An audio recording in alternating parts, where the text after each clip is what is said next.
네, 오늘 사도행전 8번째 강의 같이 살펴보도록 하겠습니다.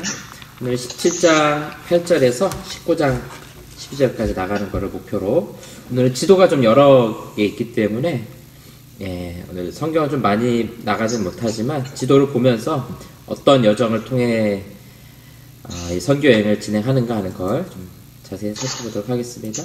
지난주까지 했던 2차 전도여행의 일정이죠.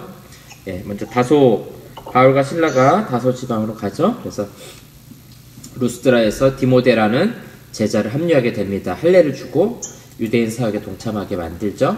그리고 이제 부르기아, 갈라디아 땅으로 지나갈 때 무시아에서 성령의 전도를 막으셨죠.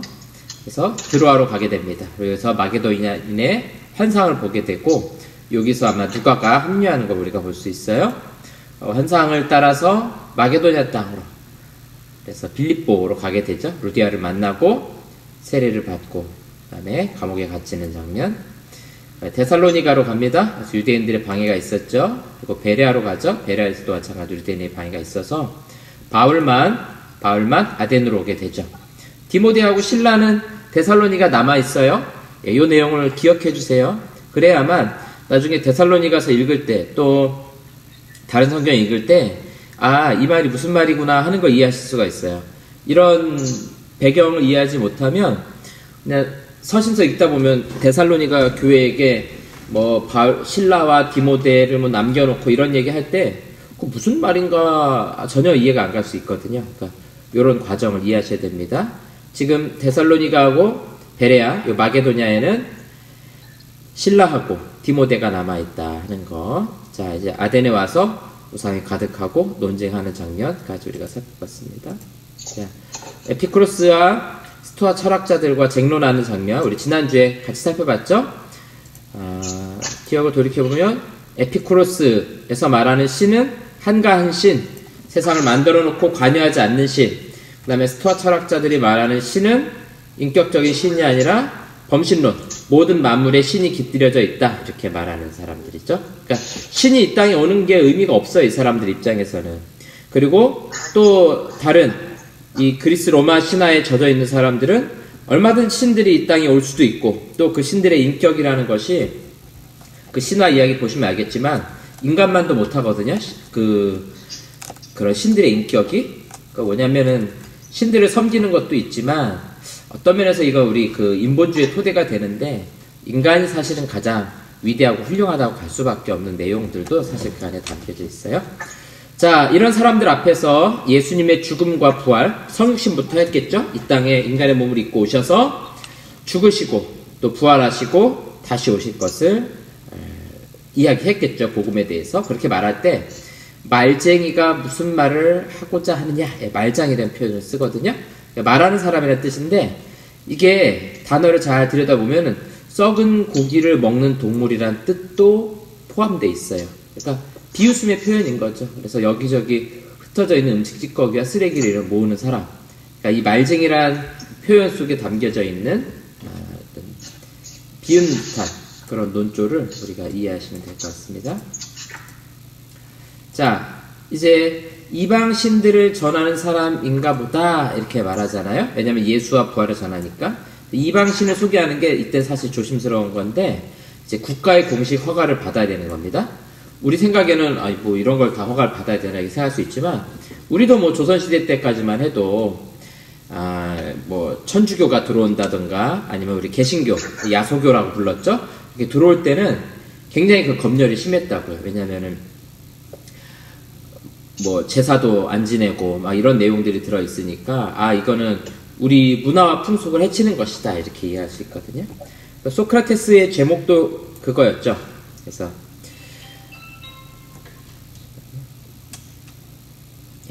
소크라테스의 제목도 젊은이들의 마음을 부패하게 할 뿐만 아니라 외국의 신들을 소개시킨다, 이런 이유로 고발을 당했거든요. 그러니까 이 당시에 이런 것이 굉장히 좀 많기도 했고, 또 이걸 잘 걸러가지고 들어오게 하기도 했고, 그래서 이 바울이 전한 이 복음이라는 것도 상당히 조심스러울 수 있는 것이었다 하는 겁니다.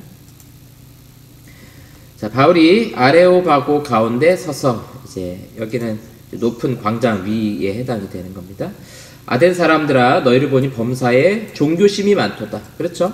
온갖 그 우상의 신전들이 가득하잖아요. 신화의 중심지 아닙니까?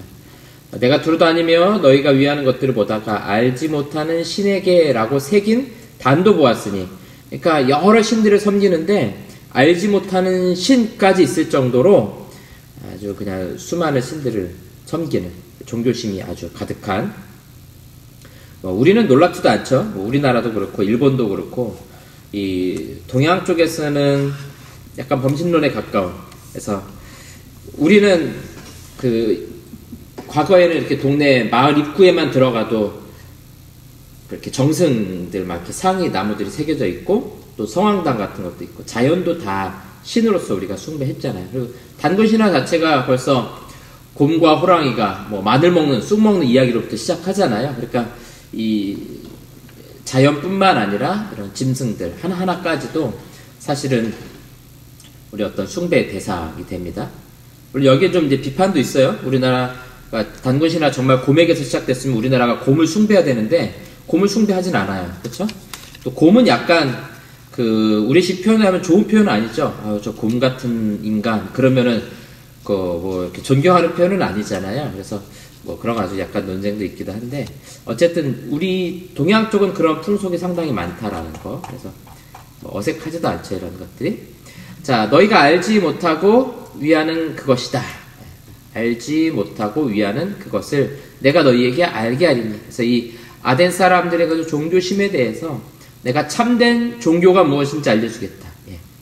자, 이 칼빈의 표현 한번 보세요. 모든 사람의 마음속에 종교의 씨앗이 있다 이렇게 말을 하고 있는데, 우리가 이렇게 보는 이 종교라는 것은 다양한 여러 종교들의 씨앗이라는 것이 아니에요.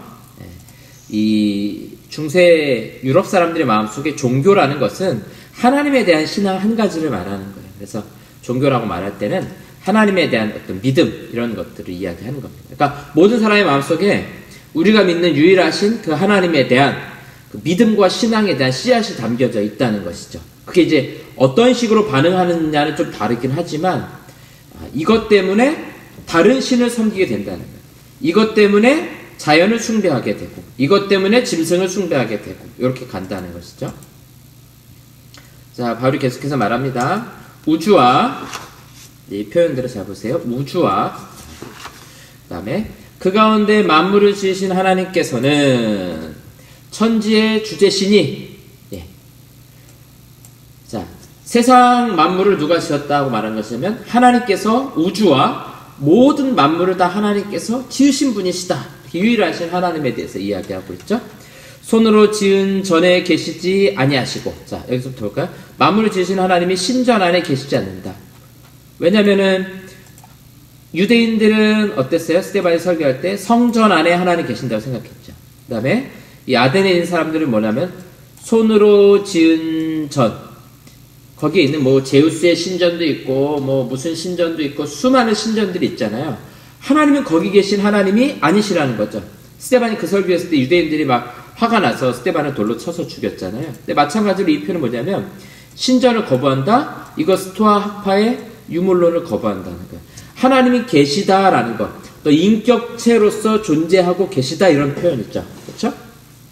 이거는 그 에피쿠로스 학파에게도 문제. 왜냐면은 하나님이 세상을 만들어 놓고 관여하시지 않으시잖아요. 근데 이제 여기서 앞으로 이제 하는 말은 마치 관여하시는 것처럼 이야기해요. 보세요. 또 무엇이 부족한 것처럼 사람의 손으로 섬김을 받으시는 것이 아니니. 그러니까 하나님은 우리에게 섬김을 받고 우리한테 예배를 받으시는 거는 뭐가 부족해서 하는 게 아니라는 거죠. 그렇죠? 우리한테 헌금을 받으신다는 표현도 이상하지만 우리에게 헌금을 우리가 드리는 거는 하나님이 돈이 없어서 우리가 헌금하기를 원하시는 게 아니라는 거예요. 우리가 예배를 받으시기 원하시는 것은 예배할 대상이 없어서 우리에게 받으시기 원하는 게 아니라는 거죠. 하나님의 영광은 가득해요. 우리가 하나님께 더 영광을 추구하지 않아도 하나님의 영광은 무한하고 영원하고 가득하시다라는 것이죠. 네. 자, 이는 만민에게 생명과 호흡과 만물을 친히 주시는 이심이라. 그러니까 지금도 우리에게 생명과 호흡을 하나님께서 계속 공급해 주고 계시다는 거예요. 이거는 에피쿠로스에서 말하는 그 한가로운 신이라는 개념을 거부하고 있는 거죠. 에피쿠로스 학파에서는 하나님이 관여 안 하신다, 전혀 안 하신다 이렇게 생각하는데 그게 아니라는 거죠. 지금도 생명과 호흡을 주고 계시는 분이시다. 인류의 모든 족속을 한 혈통으로 만드사 온 땅에 살게 하시고, 이 창세기에 나온 내용이죠. 하나님이 태초에 천지를 창조하시니라. 아담과 하와라는 한 사람을 만드시고 거기서부터 자녀들이, 후손들이 퍼지게 하셨죠. 그들의 연대를 정하시며 우리 생명의 한계를 정하시고 거주의 경계를 한정하셨으니 우리 인간이 살 수 있는 어떤 지역을 딱 정하셨다는 거죠. 이는 사람을 혹 하나님을 더듬어 찾아 발견하게 하려 하심이로되 그는 우리 각 사람에게서 멀리 계시지 아니하시도다. 그래서 이 26절과 27절은 일반 은총이라고 우리가 표현할 수 있어요. 모든 사람에게 동일하게 나타나시는 거예요.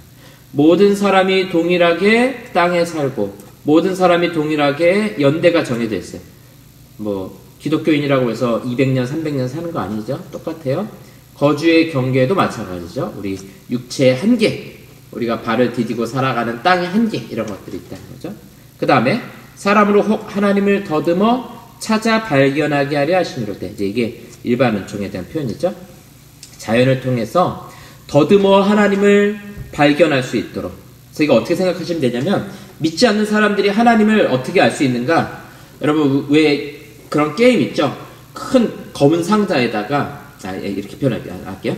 아주 큰 건물 안에 들어갔는데 깜깜해요. 아무것도 없어요. 그 가끔 예능 프로에 보면 그렇게 하잖아요. 그래서 바닥에 뭐 물건도 놓고 끈적이도 놓고 해가지고 이렇게 걸어가게 만드는 거거든요. 그럼 어때요? 조금 가다 뭐 하나 밟으면 깜짝 놀라죠. 그럼 그게 뭔지를 못 찾는 거예요. 그냥 끈적이만 있어도 발에 닿으면은 막 마치 뭐가 날 빨아들이는 것 같고, 그 다음에 계단 같은 데 올라가다가 내려가게 했을 때 그 계단이 높지 않아도 아무것도 볼 수 없는 데서 그 계단을 내려간 사람이 마치 그냥 천길 낭떠러지가 있는 것처럼 깜짝깜짝 놀라거든요.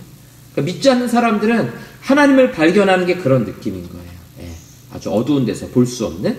근데 믿음의 사람들은 어때요? 성령의 조명, 성령께서 우리에게 빛을 쫙 비춰줘가지고 그 어두웠던 공간이 환하게 밝혀지면서 분명하게 알게 되는 거죠. 그래서 우리가 하나님을 그렇게 분명하게 알 수 있잖아요. 근데 하나님을 알지 못하는 사람은 어때요? 어두움 속에서 더듬더듬 찾아가는 것처럼 바르게 찾을 수가 없게 되는 것이죠. 그러니까 하나님이 있다는 것은 알 수 있지만 분명하게 볼 수 있는 눈이 없는 겁니다. 그래서 뭐라 그래요? 그는 우리 각 사람에게서 멀리 계시지 아니하도다. 이거 에피스쿠로스 학파에서 말하는 거죠. 그거 거부하는 겁니다. 자, 우리가 그를 힘입어 살며, 자, 이거는 이제 다른 시인의 표현이에요. 우리가 그를 힘입어 살며 기동하며 존재하느니라. 너희 시인 중 어떤 사람들의 말과 같이. 그러니까 이 아라토스라는 그리스의 소아시아 지방의 시인이거든요. 소아시아 길리기아 출생이에요. 누가 여기 살았어요? 바울이 여기 살았잖아요. 바울이. 그러니까 바울 입장에서 자기 지역에 출생했던 오래된 시인의 이야기를 하는 겁니다. 그러면서 우리가 그를 힘입어 살며 기동하며 존재하느니라. 이 시인의 표현인데 바울이 이걸 인용해요. 우리도 마찬가지로 하나님을 힘입어 살며 기동하며 움직이고 존재한다. 그러면서 뭐라 그래요? 우리가 그의 소생이라 하니. 그러니까 우리가 하나님의 자녀입니다. 이렇게 표현하고 있는 거예요. 그래서 우리는 어떤 존재인가? 하나님을 힘입어 살며 기동하며 존재한다. 그래서 칼빈이 기독교 강요에서 이 표현을 자주 씁니다. 그래서 우리가 누구인가? 하나님을 힘입어 살고 기동하며 존재하는 하나님의 자녀들이다. 이렇게 자주 표현하고 있어요. 우리도 좀 잘 익혀두면 좋겠죠? 자, 그래서 하나님의 자녀들이 뭘 섬기면 안 돼요? 우상들을 새기고 섬겨서는 안 된다는 거죠. 우리가 하나님의 소생이 되었은즉 온 우주 만물을 창조하신 하나님의 아들이잖아요. 자녀잖아요. 근데 금이나 은이나 돌에다가 사람의 기술과 고안으로 새긴 것들과 같이 여길 것이 아니니라. 그렇게 너희들이 깎아서 만든 그런 우상처럼 하나님을 여겨서는 안 되고 이런 것들을 너희가 섬겨서는 안 된다. 우리는 하나님의 자녀들 아니냐. 이렇게 이야기하고 있는 겁니다. 여러분 강의 106쪽에 있는 바울의 설교 내용을 간략하게 정리했습니다. 자, 알지 못하던 시대에는 하나님이 간과하셨거니와 이제는 어디든지 사람에게 다 명하사 회개하라 하셨으니. 이제 예수님께서 오신 이후로는 사람들에게 회개하라고 말씀하셨다는 거죠. 그러니까 너희도 회개하라 이런 뜻이에요. 이는 정하신 사람으로 하여금 천하를 공의로 심판할 날을 작정하시고. 자, 그럼 여기서 정하신 사람은 누구겠어요? 예수 그리스도시죠. 왜냐하면 세상을 심판하실 분이니까. 예. 천하를 공의로 심판할 날을 작정하시고 이에 그를 죽은 자 가운데서 다시 살리신 것으로 모든 사람에게 믿을 만한 증거를 주셨습니다. 예. 그러니까 이 그리스도를 믿을 만한 증거는 뭐예요? 그가 죽으셨다가 다시 살아나셨다는 것이죠. 그래서 이런 복음의 내용들을 바울이 잘 담아서 전하고 있습니다. 심판의 때가 기다리고 있다라는 것을 분명하게 이야기하고 있습니다. 자, 죽은 자의 부활을 듣고 어떤 사람은 조롱도 하고 어떤 사람이 이 일에 대해 내 말을 다시 듣겠다 하니 이는 바울이 그들 가운데서 떠남에 몇 사람이 그를 가까이하여 믿으니. 자, 믿은 사람이 생겼어요. 아레오바고 관리. 아레오바고가 어디였어요? 아까 그 바울이 지금 이 설교를 했던 그 언덕 있죠? 예, 그 광장 거기 관리하던 사람 디오누시오와 다마리라 하는 여자와 또 다른 사람들도 있더라. 그러니까 이 복음에 대한 반응은 두 가지였죠. 조롱하거나 다시 듣기 원하는 사람. 전도할 때도 똑같죠. 조롱하거나 다시 듣기 원하는 사람들. 자, 그래서 이들 가운데 떠나는데 좀 큰 열매는 없었어요. 이 정도 사람. 그리고 아덴 교회라는 것이 앞으로 등장하지 않거든요. 거의 그걸 봐가지고는 이 아덴에서는 복음 사역이 조금 잘 안 됐던 걸로 우리가 좀 평가할 수 있을 것 같아요. 그래서 몇 명 정도 모였는데 뭐 어떤 역사가 의하면 이 디오누시오가 아덴 교회의 첫 목회자다 뭐 이렇게 말하기도 하는데 정확한지는 모르겠어요. 예. 자, 이제 아덴에서 고린도로 옮겨가게 됩니다. 여러분 강의한 106쪽 제일 마지막 페이지 107쪽까지 이어지는데요. 그 후에 바울이 아덴에 떠나 고린도에 이르러. 여기는 좀 가까워요. 아덴에서 고린도까지는. 자, 그래서 지도를 잘 보시면 제가 이거 항공 지도를 보였을 텐데 요 빨간 검정색 선이 이제 멀리 돌아가는 요 항해 길. 그다음에 요 빨간색 선이 이제 연안으로 안쪽으로 들어가서 고린도에서 이 바다가 막혀요. 고린도 많이 있고 그다음에 육지를 건너가서 이렇게 다시 배 타고 갈 수 있게 돼 있어요. 보면 이렇게 우리 한 번에 가면 빠르니까 좋을 것 같잖아요. 그렇죠? 네, 근데 여기 일단 먼 바다고 그다음에 결국 무역이라는 것은 많은 큰 도시들이라든가 사람들을 거쳐야 되기 때문에 이 고린도를 거쳐서 많이 가게 됩니다. 그래서 요 고린도 항이 상당히 많이 발달하게 돼요. 요 고린도 항 바로 반대쪽에는 이제 겐그레아가 있게 되거든요. 요거 이제 우리가 다음번에 볼 거예요. 자, 제가 지도를 하나 좀 보여드리도록 할게요. 자, 보시면 이게 이제 네, 여기 항공 지도인데요. 볼게요. 자, 우리 보고 있는 지도죠? 이 지도인데. 자, 보시면 제일 왼쪽에 마우스 보이시죠? 이쪽에 이제 로마, 이탈리아 반도가 되고요. 여기 아테네라고 되어 있는 도시가 보이시고 이제 보시면 코린트 이렇게 보이시죠? 그래서 이 아래쪽에는 이 파란색인데 굉장히 그 짙은 색으로 나오잖아요. 바다가 깊다는 이야기예요. 바다가 깊다는 이야기고 좀 위험할 수 있다는 거고 이렇게 예 여기 보시면 코린트라고 되어 있고 이 코린토스만 이렇게 연안 이 육지 사이에 들어가 있는 바다라서 상당히 잠잠하거든요. 그래서 이렇게 배가 이렇게 안으로 들어오고 요 중간에가 이제 육지가 연결돼 있어요. 펠로폰네소스 반도가. 그래서 여기서 요 반대쪽으로 좀 짐을 나르고 여기서 다시 이제 배를 타고 다시 소아시아 쪽으로 이렇게 건너갈 수 있는 이런 구조입니다. 자, 보시면 좀 볼까요? 예. 요 왼쪽이 이제 고린도가 되고요. 요 사이에 보면 중간에 이렇게 운하를 뚫었죠. 예, 지금은 이제 운하가 뚫렸어요. 고대에도 여기를 운하를 뚫어보려고 막 노력을 했는데 이게 좀 어려워서 잘 안 됐어요. 아주 현대 와가지고 여기 운하가 이렇게 뚫리게 됩니다. 이렇게 보시면 요 멀지 않죠? 네, 요 멀지 않은 땅을 건너가면은 반대쪽 바다로 갈 수 있는 그런 구조였다. 네, 그 정도만 알아두시면 될 것 같습니다. 자, 그러니까 바울 당시에는 그래서 아덴보다는, 물론 지금은 이제 아테네가 훨씬 큰 도시긴 하지만 이 당시에는 고린도가 굉장히 상업적으로 발달한 도시였다, 이렇게 여러분들이 이해하시면 될 것 같습니다. 고린도 좀 살펴볼까요? 도시 소개를. 네. 그리스 신화에도 좀 나와요. 오이디푸스 왕자, 우리 오이디푸스 컴플렉스 들어보셨죠? 네, 아들이 엄마를 사랑하는 뭐 그런 심리학적인 용어를 많이 쓰는데, 자신을 코린트 왕자로 알고 있다, 이런 얘기들이 등장해요. 그러니까 이 고린도 도시, 이런 도시들 안에는 그 신화들의 이야기가 나오면서 그 도시들이 우리의 왕자는 원래 오이디푸스 왕자였다, 뭐 이런 신화들의 내용들을 가지고 있는 도시들이라는 거죠. 주전 6세기경부터 동전을 만들었고요. BC 146년도에 로마에 의해서 멸망하게 됩니다. 그리고 이제 44년도에 율리우스 시저가 이 도시를 다시 속주로 재건을 하죠. 그래서 자유인 3,000명의 노예, 자유인이 된 노예였다가 자유인이 됐던 사람들, 또 직업군인들, 이런 사람들 이제 정착시키면서 만들어 놓은 그런 도시입니다.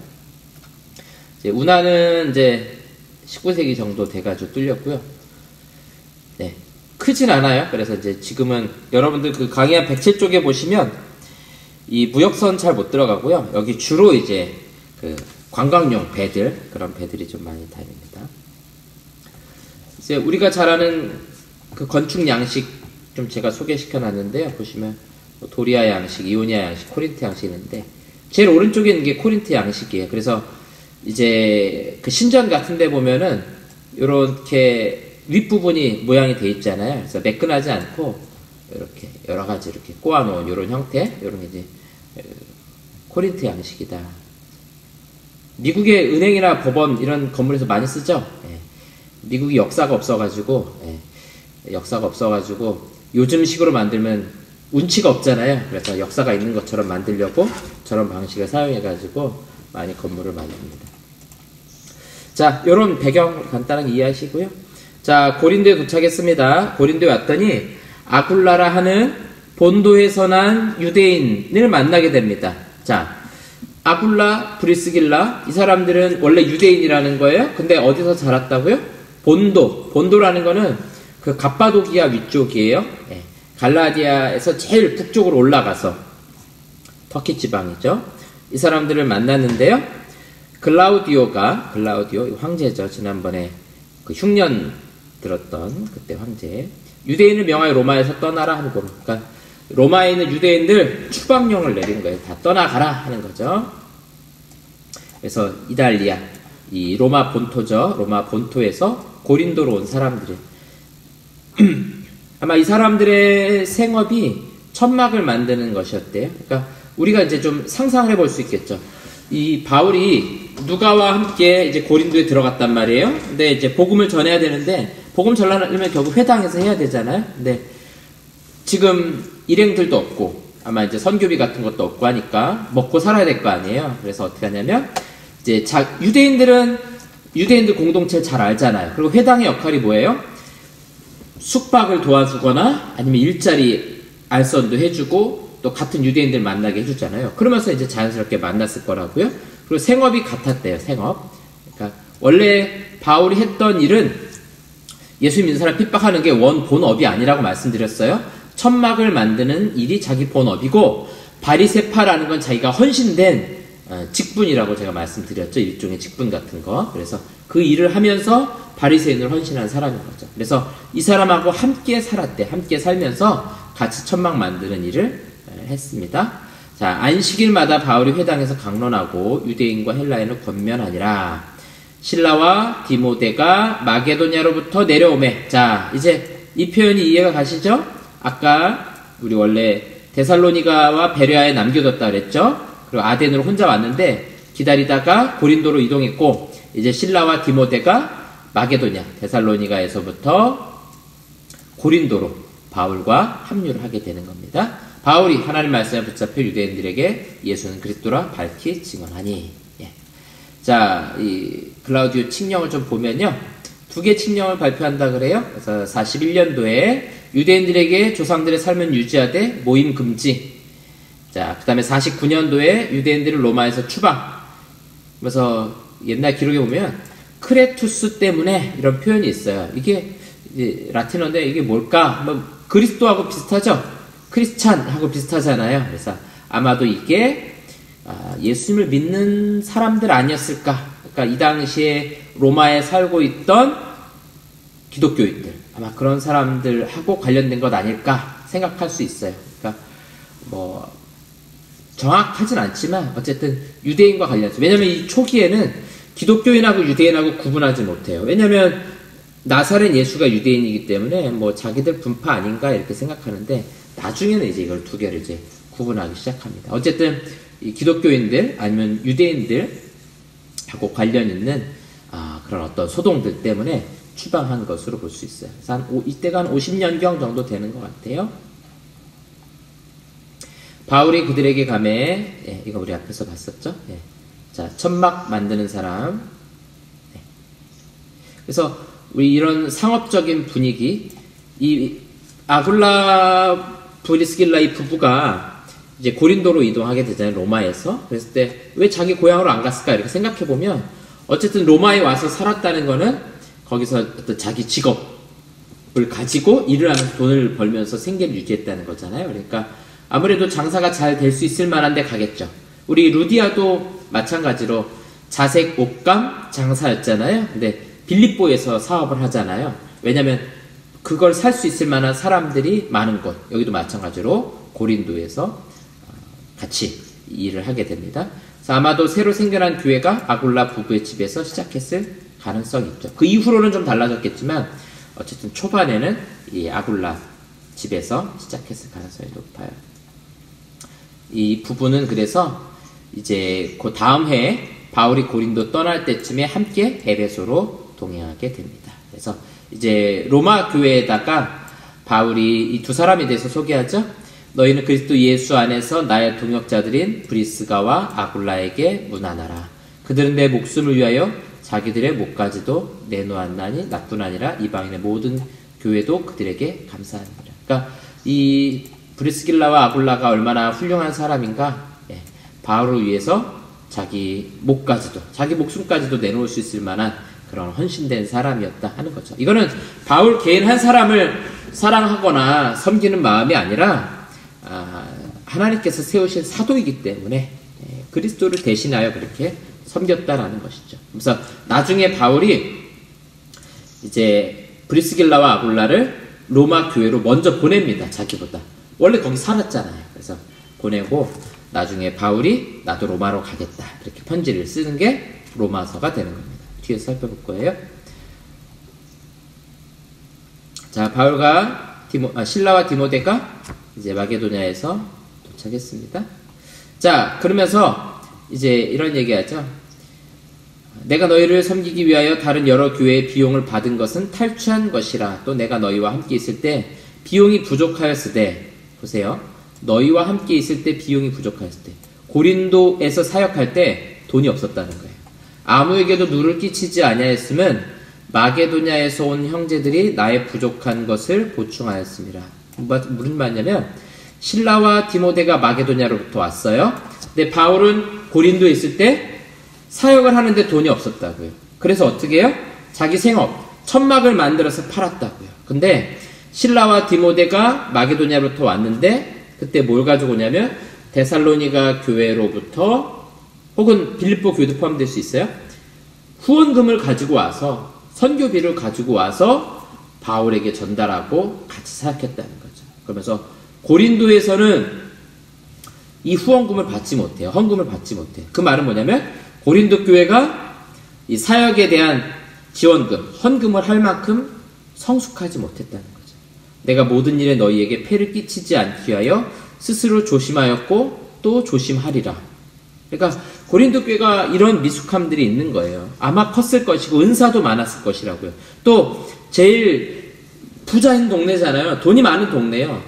근데 우리가 잘 알지만 돈이 많은 사람이 사실은 돈에 대해서 더 조심스럽고 돈에 대해서 더 아끼는 부분도 많이 있을 수 있거든요. 그러니까 그런 점에서 고린도 교회가 바울에게 아마 그런 헌금이라든가 후원금에 있어서만큼은 잘 섬기지 못했던 부분들이 있었던 것 같아요. 그래서 바울이 더 어쩔 수 없이 천막 만드는 일들을 열심히 했던 것 같아요. 이런 미성숙함들, 또 스스로 벌어서 하는 자비양 사역, 이게 좀 안타까운 마음이 있는 거예요. 목사가 우리 성도들이 헌금한 걸 가지고 사례비를 가지고 살아야 되는데 주일날은 설교하고 주중에는 택시 운전하고 그러면 어떤 사람들은 목사들도 그렇게 하면 좋겠다 생각하지만 효율적이지 않죠. 목회자들이 말씀 연구하고 기도하고 말씀 가르치고 이런데 더 힘써야 되는데 그렇게 못했다는 것이죠. 빌립보 교회도 이렇게 서신하네요. 빌립보 사람들아 너희도 알거니와 복음의 시초에 내가 마게도냐를 떠날 때 혼자 도망 나왔잖아요. 아덴으로. 그때 주고받는 일에 내 일에 참여한 교회가 너희 외에 아무도 없었느니라. 그러니까 빌립보 교회가 바울이 떠나갈 때 아마도 루디아 중심으로 했겠죠. 바울에게 선교비를 줘가지고 보냈다라는 거예요. 그래서 데살로니가 베레아 있다가 아덴으로 도망가고 그때 막 다니고 먹고 그렇게 하는 돈 다 어디서 나서 했겠어요. 바로 이 빌립보 교회가 후원한 거 그거 가지고 했다는 거죠. 그래서 데살로니가에 있을 때 너희가 한 번뿐 아니라 2번이나 나에 쓸 것을 보내었노라. 그 이후로도 계속해서 빌립보 교회가 후원했다는 것이죠. 정리해보면요. 바울은 고린도 교회 신자들에게 헌금 받지 않고 스스로 일하면서 사역 비용을 충당했다는 것이죠. 또 실라와 디모데가 마게도냐에서 고린도로 올 때 선교비, 헌금을 받아가지고 와서 도움을 주었다는 것이죠. 바울이 마게도냐를 떠나 아덴과 고린도에 올 때 빌립보 교회가 선교비 후원했다는 것. 바울이 데살로니가에 있을 때 빌립보 교회가 2번이나 선교비를 냈었다는 것. 이렇게 우리가 정리해 볼 수 있습니다. 자, 실라와 디모데가 왔어요.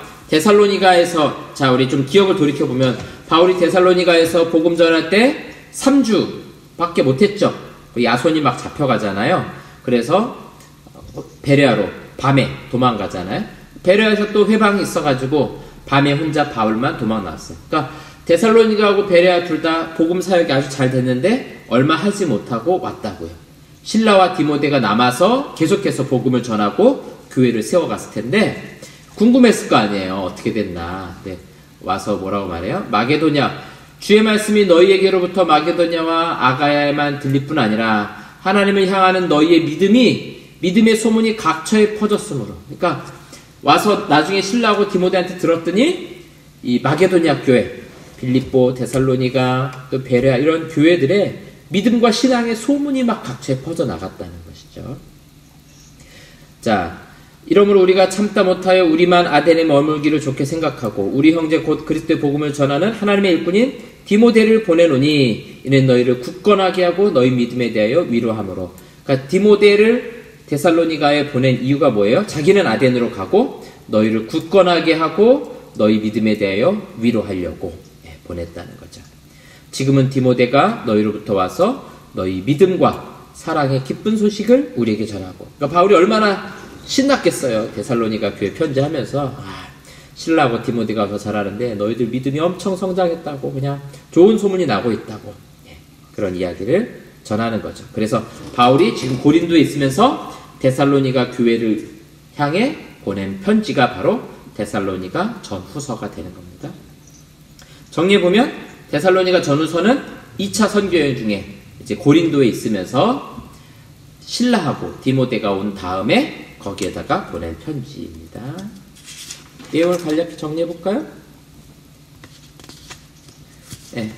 데살로니가 전서에 보니까 신앙의 좋은 소문 내가 들었고 또 거기서 했었던 사역도 회고해보고 또 신라와 디모데의 보고로 위로를 받았고 또 하나님을 기쁘시게 하는 삶이 무엇인지 또 종말을 살아가는 삶이 무엇인지에 대해서 말씀합니다. 또 후서에서는 감사 인사하고 또 재림에 대한 바른 메시지, 그 다음에 기도 요청하는 것과 게으름을 경계하라 이런 말씀 전합니다.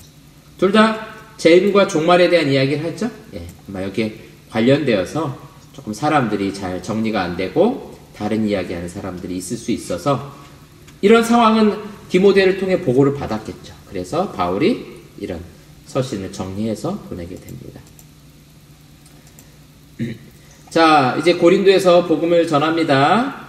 근데 여기도 마찬가지로 유대인들이 또 비방을 하죠. 대적하고 비방하거늘 바울이 옷을 털면서 이르되 너희 피가 너희 머리로 돌아갈 것이요 나는 깨끗하니라. 이후에는 이방인에게로 가리라 하고.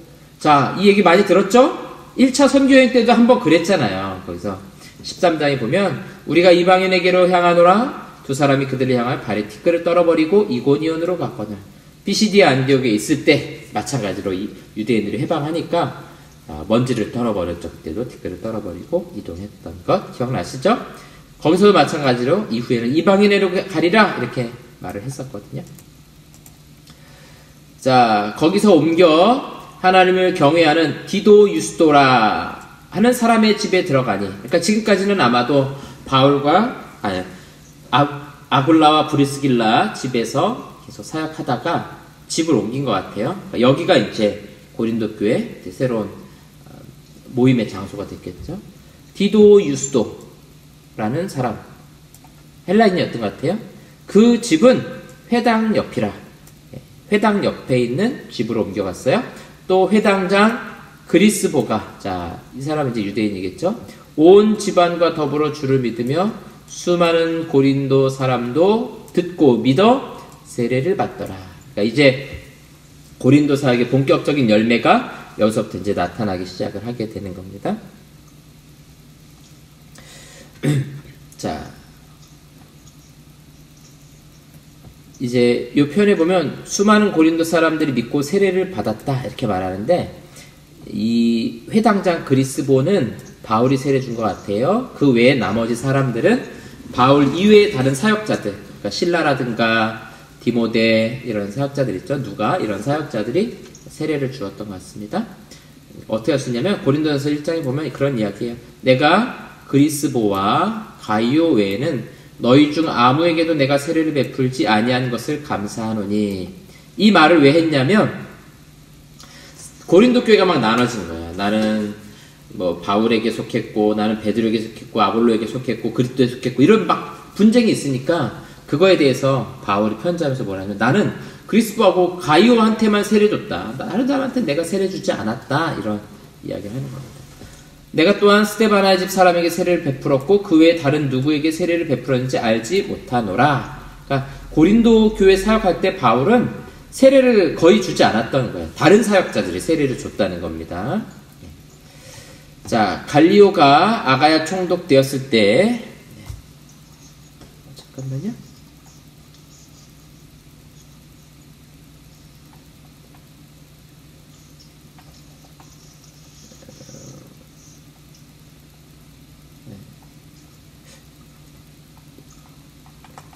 PT가 한 장이 빠졌네요. 네. 9절, 10절, 11절, 3개 지금 자료가 없는데, 이거 제가 뭐 금요 설교 때 했던 거니까 간단히 정리해 볼게요. 여러분 강의한 111쪽 보시면 9절부터 나오죠. 밤에 주께서 환상 가운데 바울에게 말씀하시되 두려워하지 말며 침묵하지 말고 말하라. 이제 고린도 사역을 본격적으로 시작하는데 아마도 그 두려움과 떨림 가운데 있었던 것 같아요. 왜냐하면 유대인의 또 해방이 있으니까. 그때 이제 주께서 환상 중에 말씀하시죠. 두려워하지 말며 침묵하지 말고 말하라. 그 다음에 10절에 내가 너와 함께 있음에 어떤 사람도 너를 대적하여 해롭게 할 자가 없을 것이니 이는 이 성 중에 내 백성이 많음이라 하시더라. 그러니까 이 바울이 두려움 가운데 있었는데 주께서 이 환상으로 확신을 주시고 그리고 나서 여기서 1년 6개월을 사역하게 됩니다. 그러니까 이 바울의 2차 선교여행 사역 중에 가장 긴 기간을 바로 고린도에서 사역하게 됩니다. 그러니까 2차 선교여행의 핵심이 되는 지역이 바로 고린도, 이 아가야 지방, 그리스 지방이 사실 이제 가장 핵심 사역의 장소가 됩니다. 여러분 강의한 112쪽에 보시면 제일 아래쪽에 그 바울의 환상해서 제가 넣어놨죠. 이 부분 여러분들 잘 정리하셔서 주께서 이런 확신을 주셨다. 두려워하지 말고 침묵하지 말고 말하라. 너 해롭게 할 자 없을 것이다. 또 이 성 중에 내 백성이 많을 것이다. 그래서 실제로 고린도 교회가 굉장히 성장하게 되죠. 이렇게 길게 사역했다는 것은 열매가 많았다는 이야기예요. 사람이 많고 많은 사람이 믿게 되었다라는 것을 우리에게 잘 보여줍니다. 자, 이제 12절로 넘어가게 됩니다. 갈리오가 아가야 총독되었을 때, 아가야라는 것은 이제 그 고린도, 아덴 이쪽 지방을 말하는 거예요. 그리스 지방을. 유대인이 일제 일어나 바울을 대적하고 법정으로 데려가서 51년 여름경을 말하는 거고요. 뭐 아니나 다를까 또 유대인들이 회방을 놓쳐 그래서 법정을 데려서 고발합니다. 말하되 이 사람이 율법을 어기면서, 여기서 말하는 율법은 로마법을 말하는 거예요. 왜냐면 이 로마인한테 가가지고 우리 율법 어겼다 그 얘기는 아무 의미가 없어요. 로마법을 지금 이 노모스라고 말해서 그냥 법이에요. 법을 어겼다는 거죠. 근데 그 어긴 법이 뭐냐면 하나님을 경외하라고 사람들을 권한다는 거죠. 그러니까 이 분위기를 한번 잘 보세요. 유대인이 바울을 유대 총독에게 데려갔어요. 법정에 데려갔어요. 그러면서 뭐라냐, 이 사람이 지금 로마법을 어기고 있는데 하나님을 믿으라고 말하고 있습니다. 이게 뭐가 이상하냐면 유대인들은 하나님 믿는 사람들이잖아요. 근데 어떻게 로마인한테 가가지고 바울이 하나님을 믿는다라고 말하면서 법을 어기고 있다 이렇게 말할 수 있냐는 거죠. 자기들도 하나님 믿으면서 어떻게 바울이 하나님 믿는다고 권한다고 이렇게 고발할 수가 있느냐 이거죠. 이게 아주 모순적인 이야기를 지금 유대인들이 하고 있는 거예요. 자, 이 갈리오라는 사람을 우리 간단히 보고 가면 이 사람은 스페인 출신이에요. 뛰어난 수사학자인데 세네카라는 사람의 동생입니다. 자, 글라우디오 통치 기간에 아가야 총독이 됐어요. 65년에 네로를 제거하기 위한 음모에 가담한 혐의를 받아 네로로부터 자살할 것을 강요받고 형 세네카와 함께 죽습니다. 자, 이 갈리오라는 사람 이렇게 잠깐 나오고 끝나는데 여기 보시면 이 사람 왜 다뤘냐면 세네카라는 사람의 동생이라는 거죠. 네. 이제 우리 개혁신앙의 아주 중요한 인물인 칼빈이 처음으로 썼던 글이 뭐냐면 이 세네카라는 사람이 쓴 그 관용론이란 글이 있어요. 관용론. 군주는 관용의 마음이 있어야 된다. 그런 글이거든요. 이제 거기에 대해서 주석을 다니고 설명을 다는 책을 쓸 거예요. 그러니까 이 세네카라는 사람하고 칼빈하고 관련이 있는 거죠. 근데 이 사람이 갈리오의 형이 된다라는 그런 이야기를 드리는 겁니다. 임은범 교수님의 책 보면 바로 이 설명을 좀 하고 있어서 저도 좀 넣어봤습니다. 자, 바울이 이제 변론하게 됩니다. 입을 열고자 할 때 갈리오가 총독이죠. 유대인들에게 이르되 너희 유대인들아, 만일 이것이 무슨 부정한 일이나 불량한 행동이었으면 내가 너희 말을 들어주는 것이 옳다. 그쵸? 예, 문제가 있으면. 근데 만일 이 문제가 바울의 문제가 언어와 첫 번째 언어 문제이거나 아니면 명칭의 문제이거나 그 다음에 너희 법, 이건 진짜 율법인 거예요. 구약 성경에 관련된 율법이라는 거죠. 너희 법에 관한 것이면 너희가 스스로 처리하라. 나는 이러한 일에 재판장 되기를 원하지 아니하노라 하고 그들을 법정에서 쫓아내니. 그러니까 이 로마 총독들이 굉장히 똑똑한 거예요. 우리 서기오 바울 볼 때도 그랬잖아요. 정확하게 판단하는 거죠. 보니까 유대인들이 하는 이야기가 뭐 바울도 어차피 유대인이고 뭐 자기들 안에 있는 관련된 문제인 거죠. 그러니까 거기에 자기가 연루되고 싶지 않은 거예요. 그래서 이거 언어 문제이거나 명칭 문제이거나 아니면 너희 율법에 관한 것, 로마법을 어긴 게 아니면 너희 스스로 처리하라는 거죠. 왜냐하면 유대인들도 어차피 그 하나님 믿는 거고 바울도 하나님 믿는 거고 똑같이 하나님 믿고 있는 거잖아요. 그러니까 이 로마법하고 상관없는 것들이면 너희 스스로 처리하라는 거예요. 자, 그리고 나서 이제 법정에 쫓아냅니다. 이제 요 다음 표현이 좀 재밌어요. 모든 사람이 회당장 소스데네를 잡아 법정 앞에서 때리되 갈리오가 이를 상관하지 아니하니라. 예. 이게 이제 좀 해석이 좀 애매해요. 모든 사람이 회당장 소스데네를 갑자기 때리기 시작하는 거예요. 이게 도대체 무슨 일인가. 그 강의한 114쪽 메뉴에 보면 요거 간단하게 제가 이제 설명해 놨는데 이렇게 되는 거예요. 고린도전서 1장에 보니까 이런 표현이 있어요.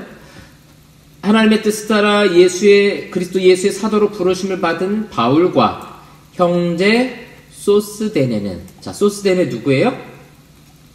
회당장이었잖아요. 그쵸? 근데 바울이 여기서 뭐라고 말해요? 우리 형제라고 말해요. 그러면 소스데네도 뭐예요?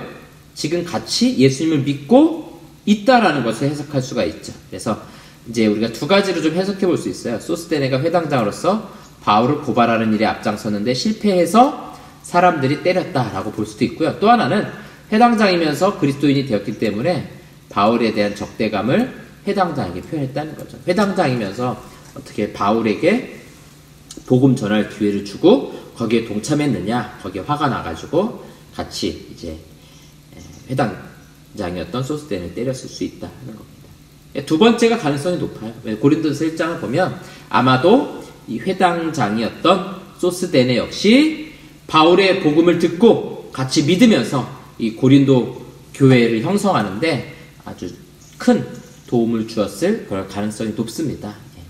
그러니까 이 고린도에는 회당장도 그렇고 여러 많은 일꾼들이 등장했죠. 우리 앞에서 봤던 이제 그리스보라든가 소스데네라든가 이런 사람들이 다 예수를 믿는 사람들이었죠. 여러 회당들이 있는데 거기 있는 회당장들이 예수님을 믿고 같이 고린도 교회를 제공하는 그런 역할들을 했다라는 걸 우리가 좀 추정해 볼 수 있습니다. 자, 그래서 고린도 교회 이제 많은 신자들을 우리가 좀 볼 수 있어요.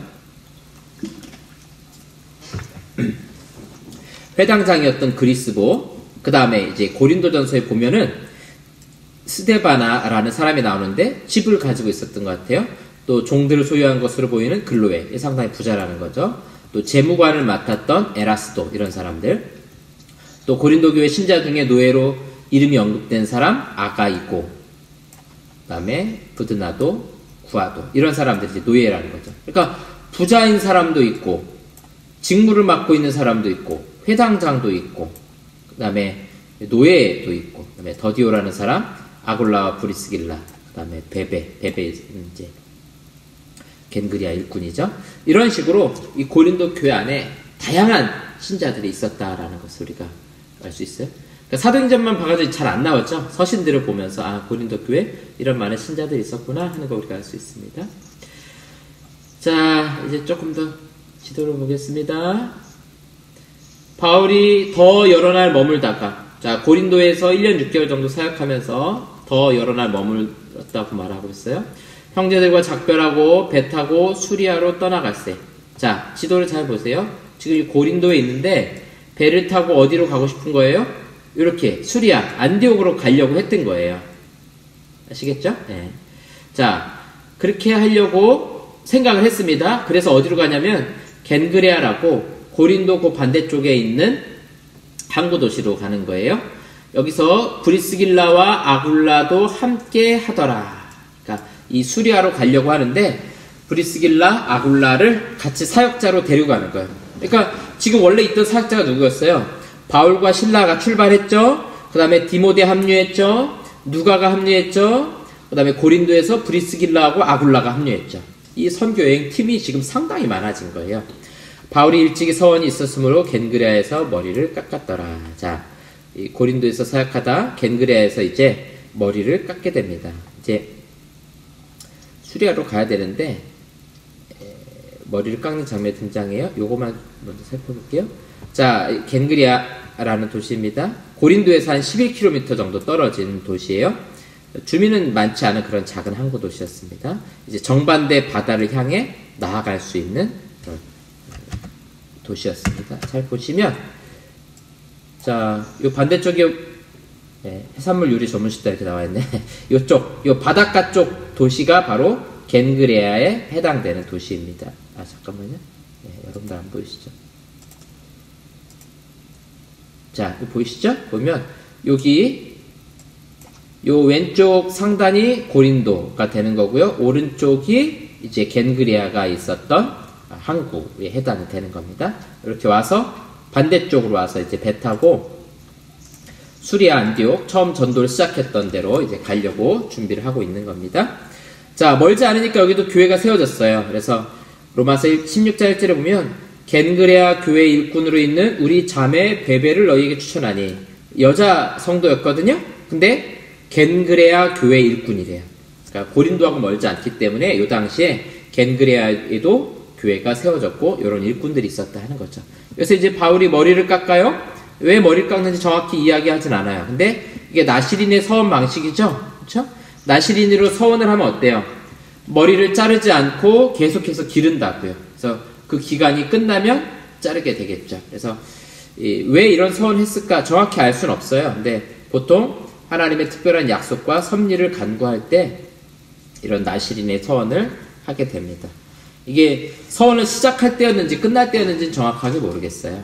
정확하게 모르겠지만 어쨌든 예루살렘으로 갈 준비를 하면서 이제 이런 서원을 하게 됩니다.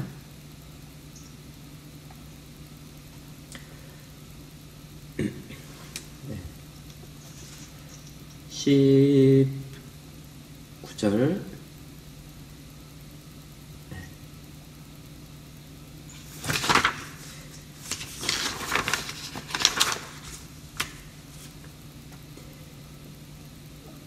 자, 볼까요?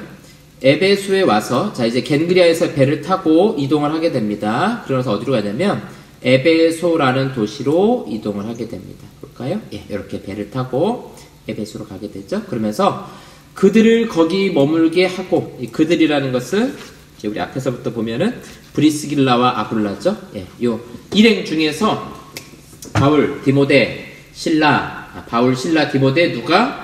브리스길라, 아굴라 이렇게 6명 아주 공식적인 이제 사역자들인데 이 중에 이제 두 사람 브리스길라하고 아굴라를 에베소에 머물게 하는 거예요. 에베소에 이제 두 사람을 남겨두게 됩니다. 자기는 회당에 들어가 유대인들과 변론하니 여러 사람이 더 오래 있기를 청하되 허락하지 아니하고. 자, 고린도라는 큰 도시에서 에베소라는 또 다른 큰 도시로 이동했어요. 아시아 지방에서 가장 큰 도시죠. 여기에 왔는데 여기서 이제 두 사람을 남겨놓고 복음을 전하다가 본인은 이제 다시 예루살렘을 거쳐서 안디옥으로 돌아갈 계획을 갖게 됩니다. 자, 요거만 기억해 주세요. 브리스길라하고 아굴라 남겨두었다. 바울은 이제 예루살렘으로 가기로 합니다. 그러니까 이 서원한 것과 관련해서 아마 예루살렘으로 갈 생각을 했던 것 같아요. 그래서 뭐 정확하게는 어떤 내용인지 모르겠어요. 네. 어쨌든 자기 서원과 관련해서 예루살렘에 들렸다가 성전에 들렸다가 아마 다시 안디옥으로 갈 계획을 하게 될 것 같습니다. 자, 작별하 이르되 만일 하나님의 뜻이면 너희에게로 돌아오리라. 그래서 이제 두 사람 남겨놓고 에베소에 있는 신자, 이제 새로 생겨난 신자들이 여기서 더 복음을 전해주세요, 말씀을 전해주세요 그렇게 했는데 하나님의 뜻이 있으면 내가 다시 오겠다 이렇게 이야기하고 배를 타고 에베소를 떠나 가이사랴에 상륙하여. 자, 이렇게 보겠습니다. 이렇게 가이사랴라는 그 항구 도시, 우리 기억나시죠? 여기 어떤 도시였어요? 헤롯 궁이 있고 또 총독 관저가 있는 국제적인 항구 도시라고 말씀드렸죠. 그러니까 이 에베소라는 큰 항구에서 배를 타고 가이사랴에 상륙합니다. 그리고 올라가 교회를 안부를 물은 후에 안디옥으로 내려가서, 자, 예루살렘으로 가죠. 그래서 예루살렘 교회 안부를 묻고 나서 다시 원래 왔던 안디옥으로 돌아오게 됩니다. 자, 이렇게 해서 2차 선교여행이 마무리가 됩니다. 자, 여러분 그 117쪽에 보시면 지도가 있죠? 또 이제 각자 지도 가지고 계신 분도 계신데 그걸 보시면서 여러분들 한번 우리 따라서 한번 그려보겠습니다. 자, 2차 선교여행 한번 정리해 볼게요. 안디옥에서 출발하죠. 바울과 실라가 출발을 하게 됩니다. 길리기아 다소로 해서 가게 되죠. 자, 루스드라 무슨 일이 있었어요? 여러분들 여기 한번 넣어보세요. 제가 조금 이따 이제 답도 보여드리겠지만 무슨 일이 하나 있었죠? 루스라에서. 자, 그리고 이제 갈라디아 부르기아로 해서 무시아로 갈 때 성령이 막으셨죠? 드로아로 가게 됩니다. 여기서 마게도냐 환상을 보게 되죠. 마게도냐 인해 환상. 배 타고 빌립보로 갑니다. 빌립보에서 무슨 일이 하나 또 있었죠? 네, 누굴 만난 사람도 있고. 그리고 데살로니가와 베레아로 가게 되죠. 그러면서 데살로니가 베레아에서도 하나가 있었죠. 무슨 일이? 바울 혼자 아덴으로 가게 됩니다. 또 아덴에서도 사건이 있었죠. 그리고 고린도로 이동하게 됩니다. 그리고 겐그리아로 이동하게 되죠. 네. 너무 빨리 하면 쓸 시간이 없겠네요. 네. 자, 무슨 짓인지 한번 잘 생각으로 한번 정리해 보시고 또 글을 쓰실 수 있으면 한번 글을 넣어 보세요. 네. 자, 그리고 에베소로 이동하게 되죠. 에베소에 두 사람을 남겨놓게 됩니다. 그리고 배 타고 가이사랴로 갔다가 예루살렘으로 올라갔다가 다시 안디옥으로 돌아오게 되는, 요게 이제 2차 선교여행 마치는 겁니다. 자, 여러분들이 지도만 가지고 2차 선교여행을 이렇게 한번 그려보세요. 성경 없이 한번 이렇게 딱 그려보시면 전체적인 그림이 잘 보일 겁니다.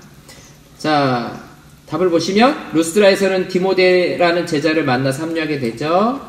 그리고 쭉 올라와서 빌립보에 가서는 루디아를 만나고 또 감옥에 갇혔다가 문이 열리는 기적을 보게 되죠. 데살로니가하고 베레아에서는 유대인의 방해가 있었고요. 아덴에서는 우상들이 많았고 또 논쟁하게 되죠. 고린도에서는요 유대인의 해방이 있었고요. 또 1년 6개월 동안 열심히 사역하게 됩니다. 겐그리아에서는 머리를 깎게 되죠. 에베소로 이동해서는 브리스길라와 아굴라를 남겨놓고 이제 예루살렘에 들렀다가 안디옥으로 돌아오면서 선교가 마무리됩니다. 자, 1차 선교여행도 한번 이런 식으로 정리해볼까요? 우리 지난번에 했었는데 여러분들이 그림을 한번 잘 따라가 보세요. 바울과 바나바로 시작하죠. 구브로, 바나바의 고향이었던 구브로 살람에 도착하고요. 바보로 이동하게 되죠. 그리고 밤빌리아로 도착하게 됩니다. 그리고 비시디아 안디옥으로 가고 이고니온으로 가고 루스드라와 더베를 거치죠. 그리고 거꾸로 루스드라 더베에서 이고니온으로 비시디아 안디옥으로 그 다음에 버가로 돌아와서 안디옥으로 돌아오는 것이 1차 선교 여행의 여정이었어요. 그래서 잘 생각해보면 어땠어요? 구브로에서는 어떤 일이 있었습니까? 서기오 바울을 만났고 바예수라는 유대인 마술사가 있었죠. 밤빌리아에 도착했을 때는 마가가 선교를 포기했던 일이 있었죠. 그리고 비시디아 안디옥에 갔을 때 유대인의 비방이 있었고요. 이고니온까지 또 따라와서 유대인들이 비방했죠.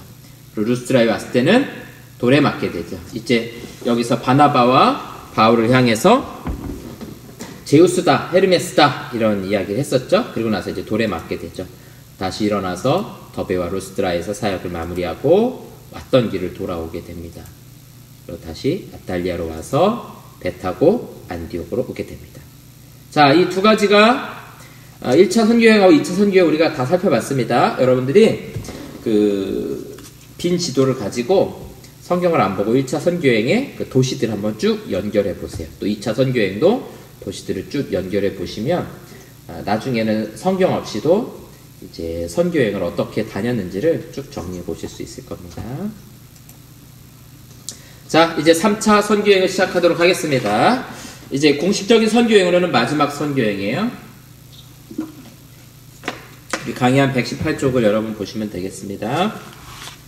자, 2차 선교여행의 핵심지는 어디였어요? 요 고린도죠? 마게도냐와 고린도를 중심으로 아가야, 요 유럽 땅을 중심으로 했다면 3차 선교여행은 요 아시아를 중심으로 선교하게 될 겁니다. 특히 이제 에베소 사역이 가장 중요한 사역이에요. 얼마 있다가 이제 18장 23절을 보면 이렇게 아주 갑자기 이렇게 확 나와요. 그래서 이거 구분하기가 쉽지 않은데 여러분 성경책에다가 선을 잘 그어 놓으세요. 여기서부터 3차 선교여행이다 이렇게 잘 구분해주세요. 갈라디아와 부르기아 땅을 차례로 다니며 모든 제자를 굳건하게 하니라. 그려볼까요? 길리기아로 해서 갔겠죠. 갈라디아, 우리가 알고 있는 루스드라, 더베, 이고니온, 비시디아 안디옥 이런 땅들이죠. 부르기아에 해당되는 도시들은 빌라델비아라든가 뭐 사데라든가 두아디라 이런 도시들에 해당이 됩니다. 자, 요렇게 해서 쭉 지금 다니고 있는 중입니다. 다니고 있을 때 그 다음에 24절부터는 조금 끊어서 읽으셔야 돼요. 알렉산드리아에서 난 아볼로라 하는 유대인이, 자, 알렉산드리아 어디 있냐면요, 요 지도 보시면 요 아래에 있는 도시 보이시죠? 뒤에서 보겠지만 이 당시 아주 고대에서 가장 유명하고 큰 도시예요. 큰 배들이 출항하는 그런 도시입니다. 아볼로라 하는, 영어로는 아폴로입니다. 유대인이 에베소에 이르니, 자, 이 사람이 이제 에베소라는 도시로 이렇게 갔어요. 언변이 좋고 말을 잘한다는 거죠. 자, 이건 뭐냐면 바울하고 반대된다는 거예요. 바울은 말을 잘 못했습니다. 글을 잘 쓰는데 말을 잘 못했어요. 그래서 성경 볼 때마다 아니 이렇게 글을 잘 쓰는 바울이 말을 못한다고? 그러니까 아덴에서 실패한 이유가 뭐예요? 말을 잘 못해서 그래요. 말을 잘했어요. 거기 성공했을 텐데 말을 잘 못해서. 성경에 능통한 자라. 그가 일찍이 주의 도를 배워 열심으로 예수에 관한 것을 자세히 말하며, 그러니까 예수님에 대해서 들었어요. 요한에 대한 세례도 들었어요. 왜 그러냐면은 많은 그 디아스포라 유대인들이 예루살렘에 왔다가 다시 퍼져갔잖아요. 그럴 때 예수님에 대해서 들은 거죠. 그래서 이 사람이 에베소에서 이제 먼저 말씀을 전하게 됩니다. 그가 아볼로를 말하죠. 회당에서 담대히 말하기 시작하거늘, 유대인이니까 가능하죠. 브리스길라와 아볼라가 듣고, 이 사람들도 유대인이잖아요. 들은 거예요. 듣고 데려다가 하나님의 도를 더 정확하게 풀어 이르더라. 브리스길라와 아볼라 대단하죠. 이 아볼로에게 뭘 전해요? 복음에 대해서 정확하게 말하는 거예요. 바울과 함께 사역하면서 예수님의 죽음과 부활, 또 성령 임하심 이런 거 다 알았잖아요. 그래서 더 정확하게 풀어서 가르칩니다. 요한의 세례만 알았고요. 성령의 세례, 오순절 사건에 대해서는 모르기 때문에 브리스길라와 아볼라가 전하게 되었습니다. 자, 그러면서 아볼로가 아가야로 건너가고자 하므로 고린도로 간다는 얘기예요. 고린도로 편지를 전달해 줍니다. 그래서 형제들이 그를 격려하며 제자들에게 편지를 써 영접하라 하였더니, 왜냐하면 고린도 교회는 지금 아볼로라는 사람 모르잖아요. 그러니까 이제 편지를 써서 이 아볼로가 어떤 사람인지를 편지를 써가지고 아볼로 편에 보내서 고린도 교회로 하여금 같이 사역할 수 있도록 전달하는 거죠. 그래서 그가 감에 은혜로 말미암아 믿는 자들에게 많은 유익을 주니 이는 성경으로서 예수는 그리스도라고 증언하여 공중 앞에 힘있게 유대인의 말을 이기미러라. 사람 역시 말을 잘하니까 어때요? 유대인들 말로 이기는 거예요. 그래서 고린도서 10장 10절에 보면 그들의 말이, 이거 고린도 사람들의 말이에요. 그의 편지들은 무게가 있고 힘이 있으나, 그러니까 바울의 편지를 보면 무게가 있고 힘이 있다는 거죠. 그가 몸으로 대할 때는 약하고, 몸이 약했다는 거예요. 아마 뭐 어떤 병인지 잘 모르겠지만 뭐 간질이라고 말하는 사람도 있고 그런데요, 정확하지 않아요. 어쨌든 몸이 약한 거예요. 약해가지고 뭐 그동안 유대인들한테 매도 많이 맞았고, 그래서 아마 좀 몸에 문제가 있을 수도 있는 거고, 그렇죠? 그래서 그렇게 좀 추정해 볼 수 있어요. 유대인들한테 워낙 많이 맞았기 때문에 고난을 많이 받아서 그런 해결할 수 없는 연약한 부분들이 좀 생겨나는 것 같아요. 그의 말도 시원치 않다 하니, 그러니까 고린도 교회 사람 중에 바울을 공격하는 사람 그렇게 하는 거죠. 아유, 몸도 약해, 말도 잘 못해. 누구는 잘해요? 아볼로 봐. 얼마나 말도 잘해. 얼마나 그냥 설교를 잘해. 그러니까 고린도 교회가 나눠지는 거야. 나는 아볼로. 나는 바울. 막 이렇게 나누는 거죠. 또 어떤 사람은 나는 베드로. 이것저것 다 싫은 사람은 그리스도에게 속해야지 뭐 거기에 속해. 이렇게 막 나눠졌다는 것이죠. 자, 이 알렉산드리아를 좀 잠깐 살펴보면요, 이집트의 아주 큰 도시입니다. 그래서 아주 유명한 도시인데요, 알렉산더 대왕이 세웠어요. 자, 여기 아주 유명한 50만 권의 파피루스 도서를 가진 도서관이 있었다 하는 거죠. 지금도 50만 권 있는 그런 도서관 거의 뭐 불가능할 정도로 많은데, 이 당시에는 지금처럼 책을 찍어내는 게 아니잖아요. 일일이 썼잖아요. 하나하나. 이런 수많은 그런 도서들을 간직하고 있는 학문과 문화의 중심지였다 하는 거죠. 근데 그 이야기에 의하면 이 어마어마한 도서관이 굉장히 우습게 불탔다 그래요. 바닷가에 있는 배에서 날아간 그런 불씨들 때문에 이 어마어마한 도서들이 한 번에 다 불탔다는 그런 이야기들이 있습니다. 유대인이 한 10만 명 정도 살았다고 말해요. 엄청 많이 살았던 거죠. 여기서 우리가 잘 아는 70인역, 이제 구약 성경을 헬라어로 번역한 성경이거든요. 이것도 이제 알렉산드리아에서 번역됩니다. 그러니까 이 아볼로는 어때요? 학문의 중심지에서 태어났죠. 그리고 70인역도 여기서 있었기 때문에 너무너무 잘 알고, 이제 또 역사에 유명한 클레멘스라든가 오리게네스 이런 사람들이 이제 신약 본문을 여기서 이제 편집도 하고 정리도 하고 이런 일들을 하죠.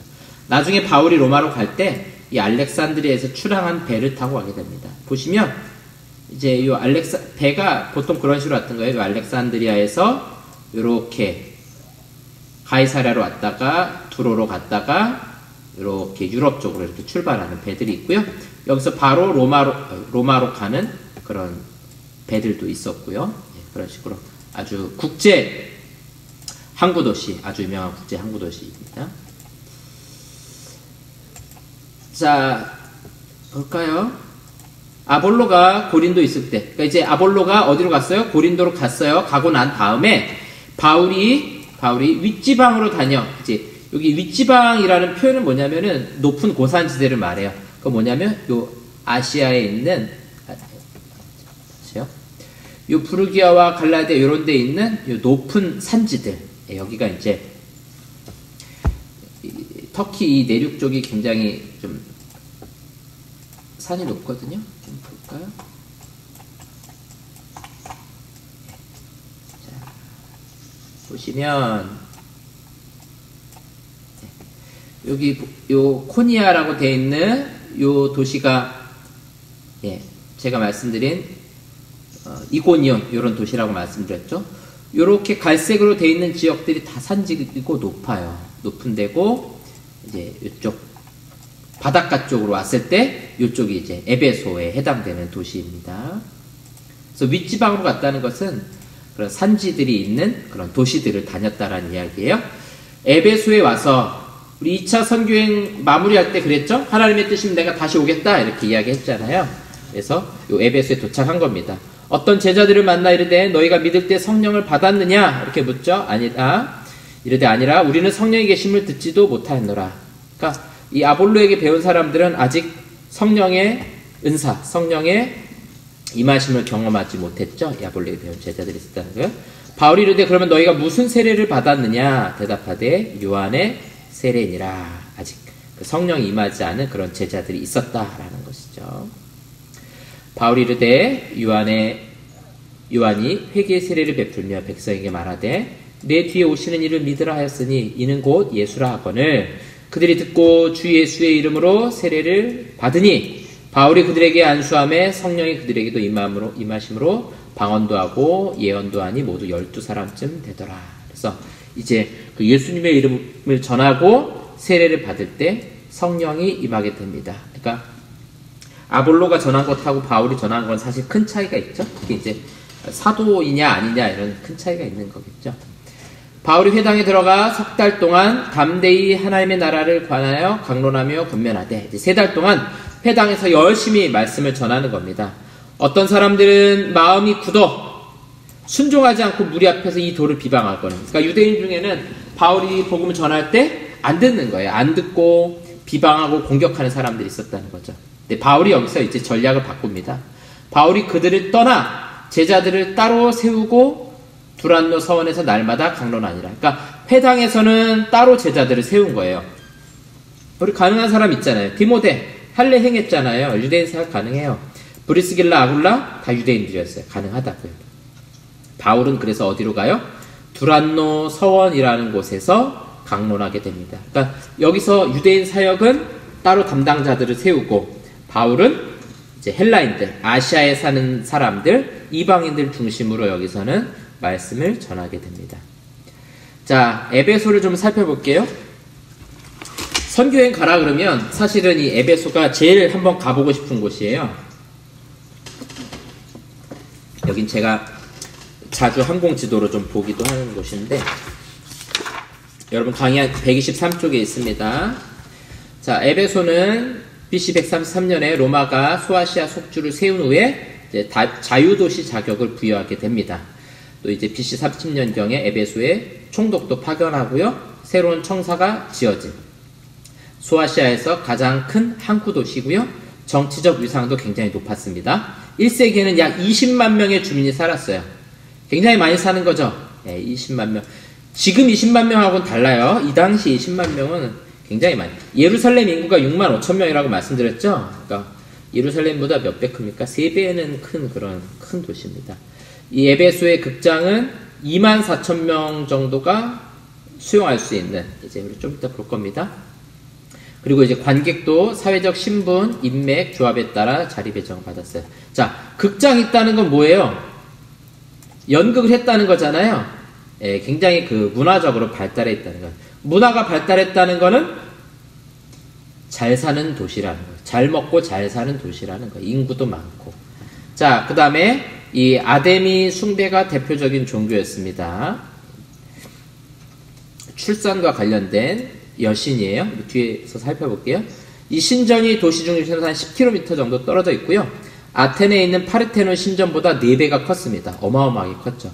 이 거대한 대리석으로 지어져 가지고 고대 사회의 7대 불가사의 중에 하나입니다. 이제 3, 4월에 이제 신을 기리는 축제도 벌어져요. 자, 보시면 요 가운데 있는 게 이제 그 구글에서 본 위성 사진이고요. 이제 오른쪽에 있는 게 이제 극장이에요. 둥글게 보이시죠? 왜 대학들을 보면 이런 노천 극장 있잖아요. 그런 식으로 이 고대 노천 극장이죠. 그래서 대학들이 세운 노천 극장이 요런 고대 도시에 있는 요런 극장들을 보고 본따서 만든 거예요. 이런 식으로 거의 똑같이 생겼잖아요. 그래서 왼쪽 그림 한번 보세요. 이 극장이 있고 요 극장으로 이렇게 쭉 보이는 도로 보이세요? 도로? 예, 요게 이제 그 바다를 향해 가는 도로입니다. 그리고 요 극장에서 왼쪽으로 가면은 요 세수스라는 도서관이 이렇게 자리하고 있어요. 자, 제가 지도를 하나 좀 보도록 할게요. 예. 자, 여기 보시면 요 바닷가가 있고 내륙이 있죠? 요 셀주크라는 곳에 보시면 자, 여기 보세요. 잠깐만요. 예. 마우스 보이시죠? 여기 보시면 지금도 뭐가 있냐면 아르테미스 템플이라 그래서 아데미 신전이라는 그 흔적이 지금 남아 있는 거거든요. 그러니까 아데미 여신을 섬겼던 도시인 거예요. 그리고 여기서 이렇게 직선 길이 바닷가까지 이렇게 나게 돼 있어요. 그러니까 바닷가 도시인데 그 안쪽에 좀 들어오면은 예, 자, 바로 이겁니다. 여기 잘 보세요. 밑에 보시면 켈수스 도서관이라고 되어 있죠? 예, 요게 이제 그 두란노 서원에 해당이 되는 거예요. 여러분들 보시나요? 왼쪽에 보시면 예, 요렇게 생긴 아주 큰 건물이죠. 이 당시에 이런 건물을 세웠단 말이에요. 예, 이 왼쪽 아래 보시면 요 셀수스 도서관 보이시죠? 요게 이제 두란노 서원에 해당되는 건물이고요. 그 다음에 요 중앙에 보시면 요 에베소 극장이라고 나오거든요. 그래서 여기 둥글게 반원으로 생긴 게 요 당시에 이제 그 극장에 해당됩니다. 이거 우리 성경 본문에 극장이 나오기 때문에 제가 한번 여러분들한테 소개시켜 드리는 거예요. 자, 항공 사진을 봐도 굉장히 크죠? 좌석수가 이제 어마어마하거든요. 자, 이렇게 한번 거리두를 볼까요? 자, 보이세요? 네, 이렇게 위에서 내려다보는 사진이에요. 이게 지금 현대에 보면은 예. 여기에 이제 인구가 20만이나 되기 때문에 여기 많은 사람들이 와서 이제 연극을 보는 거죠. 연극을. 그래서 그 연극하는 사람들이 얼굴에 쓰는 가면을 페르소나라고 부르거든요. 요즘에 심리학 용어로 쓰이고 지난번에 뭐 멀티페르소나에서 우리 인격이라는 표현을 쓰이잖아요. 이런 연극장에 나와서 얼굴에 쓰는 그 가면이 페르소나에 해당이 되는 겁니다. 보시면 요 맨 아래쪽에 보면 이렇게 큰 길이 보이시죠? 길? 예. 예, 요게 이제 바다로 가는 길인 거예요. 여기서 바닷가로 쭉 이어진 길인 거죠. 그러니까 바다 쪽에 사는 사람들이 이 길을 따라서 이 연극장에 모이는 거고, 우리 보게 될 이제 본문에도 보면은 이제 제자들을 이제 사람들 여기 데려가가지고 막 크다 아데미여 막 소리 지르고 하거든요. 이 연극장에 사람들이 가득하게 채워진 거죠. 거기서 이제 막 소리 지르고 이렇게 했던 겁니다. 여러분 궁금하신 분들은 구글 지도 들어가시면은 이런 거 보실 수 있습니다. 이 도로 좀 한번 볼까요? 이제 성지순례 갔다 온 사람들이 주로 이제 사진 찍는 게 이 도로에서 사진 찍는 거거든요. 이렇게 일자로 그냥 바닷가까지 쭉 도로가 있어요. 물론 지금은 이제 이 끝에서는 사라져요. 이제 없어졌는데 성지순례 가신 분들, 자 멀리서 봐도 극장이 어마어마하게 높죠. 예, 이렇게 아주 에베소 아주 큰 극장이었다라는 거. 그리고 이제 여기 보시면 이쪽 위쪽으로가 이제 아르테미스 템플이라 그래가지고 지금은 뭐 별거 없는데 여기 옛날에 그 아데미 신전이 여기에 딱 위치해 있었던 겁니다. 그러니까 신전이 있고 그 밑으로 아래로 이제 극장이 있고 그 다음에 케수스 도서관이 여기 있었고, 이런 분위기를 여러분들이 이해하시면 되겠어요. 자, 이런 곳에 이제 바울이 들어와서 이제 사역하게 되는 거죠. 이제 이걸 우리가 이제 아마도 이 켈수스 도서관이 두란노 서원일 것으로 우리가 추정을 하고 있어요. 자, 이 보시면 요 두란노 서원이라는 데 돼 있는 요 헬라어를 잠깐 봐주세요. 스콜레, 예, 그 다음에 티라누. 그래서 티라누 뭐 학문, 뭐 공부 요런 뜻이에요. 이거 뭐냐면은 이 스콜레라는 게 원래 이제 스쿨의 어원이잖아요. 원래는 이제 한가하다는 뜻에서 온 거야. 한가하다. 시간 많은 사람들이 모여가지고 막 말하고 얘기하고 이게 이제 학문이라는 거죠. 누가 시간이 많겠어요? 먹고 살기 편한 사람들이 시간이 많은 거고 나머지 사람들은 막 돈 벌어야 되고 장사해야 되고 그래야 되는 거죠. 그래서 원래 학문은 여유로운 사람들이에요. 교수님들은 여유로운 사람들이 하는 건가 봐요. 자, 이제 여기서 이제 토의하고 토론하는 곳이에요. 근데 바울이 이제 강의를 했는데 보시면 이 서원이라는 단어는 강의실을 뜻한다고 우리가 볼 수 있어요. 공부라는 뜻이니까 공부했던 그런 강의실이 있었겠죠. 두란노라는 이 튀라노라는 사람이 원래 주 강사였던 거예요. 근데 강사가 이제 강의를 하잖아요. 그래서 강의를 이제 하면서 돈을 버는데 강의를 하지 않는 시간도 있겠죠. 인기 좋은 시간이 있고 인기 없는 시간이 있다고요. 그래서 이제 주로 이제 더운 낮에 요럴 때가 이제 인기 없는 시간인 거예요. 아침에라든가 저녁 때라든가 이런 때 인기 있는 시간들이 있었겠죠. 근데 이 본문에 오늘 했던 표현들을 잘 보면 바울이 날마다 강의했다 그 말은 뭐냐면 대부분 오전 11시에서 오후 4시까지 아주 더운 시간 있죠. 예, 그런 낮잠 자는 시간대 요런 시간대에 주로 강의를 했다는 거예요. 그러니까 메인 강사가 있어요. 그 사람이 강의하지 않는 그런 시간에 와서 자기가 빌려가지고 강의를 했다라는 겁니다. 그러니까 두란노 서원에서 날마다 강의했다는 것 어떤 의미예요? 낮에 사람들이 주 강사가 쓰지 않던 시간에 요 두란노 강의장에 와서 강의를 했다라는 거죠. 그러니까 이 두란노는 공식 이름이라기보다는 어떤 개인의 그 강의실을 빌려가지고 강의했다라고 여러분들이 이해하시면 될 것 같습니다. 얼마 동안 합니까? 2해, 2년 동안 여기서 열심히 강의하는 겁니다. 아시아에 사는 자는 유대인이나 헬라이나 다 주의 말씀을 듣더라. 하나님이 바울의 손으로 놀라운 능력을 행하게 하시니 심지어 병든 사람 낫고 악귀도 쫓겨 나가더라. 자, 그러면서 이 중에 대표적인 경우가 누구냐면은 에바브라라는 사람입니다. 바로 골로새 교회를 세운 사람이에요. 이 에베소에서 2년 동안 강의할 때 에베소에서 조금 떨어져 있는데 여러분들 125쪽에 보면 나와요. 이 골로새라는 도시에 골로새 교회가 세워지는데 에바브라라는 사람이 뭐라고 말해요? 너희가 배웠나니 그러니까 에바브라가 에베소에 와서 배우고 골로새에 가서 교회를 세운 겁니다. 그래서 골로새 교회를 세운 에바브라. 물론 골로새 교회의 집 장소는 또 달라요. 그거는 이제 빌레몬 이렇게 해당이 됩니다. 정리해 볼까요?